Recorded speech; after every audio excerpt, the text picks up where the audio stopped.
Hello, parishioners of St. Joseph's Catholic Church. I'm Seminarian Andrew Kappenhagen, and I and the parish staff invite you all to join us March 1st for a prayer series that we're starting. This prayer series is going to be based off the book that we received during Christmas called I Heard God Laugh by Matthew Kelly. The prayer series will have prayer services every night for 10 minutes a day, led by Father Rosman and one other staff member. And so we're basing our reflections of the service also on this book. As a foretaste of what you can experience in this book, members of the parish staff, and myself included, are reflecting on different parts of this book, different chapters.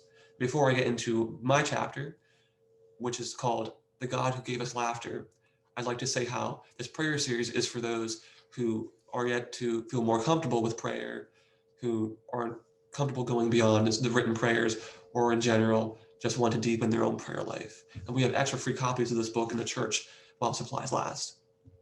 And so my chapter, what I would like to highlight from it is one thing, the experience of Matthew Kelly, his experience of hearing God laugh.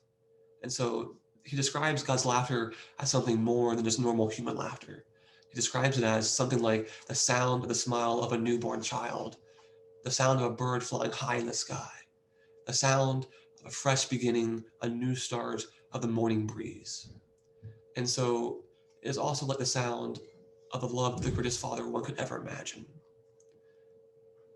And I'm certain that this prayer experience that Matthew Kelly had is a result of his prayer life.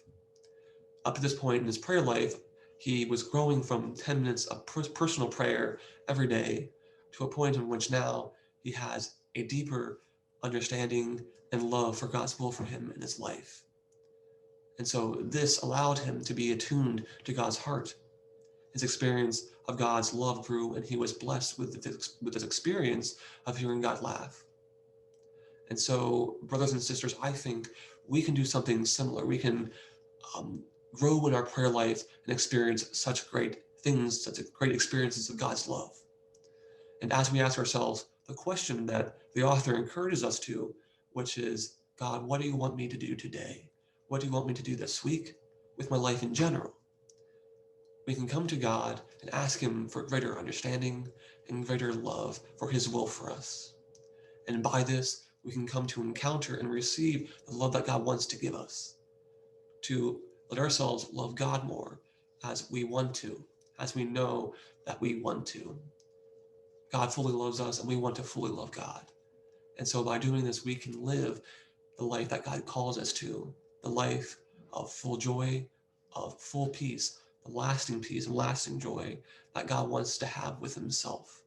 He calls us to this. We just have to take the beginning, the time, little by little, to do the prayer that we need to do to simply grow in love as God's calling us to. And so, brothers and sisters, thank you for listening to this. I hope it was helpful to you. And again, I encourage you to read this amazing book if you haven't already. It is wonderful. And I look forward to seeing you, hearing you from the live stream services and just in general from the prayer series that we're starting. Thank you all for watching, and God bless you.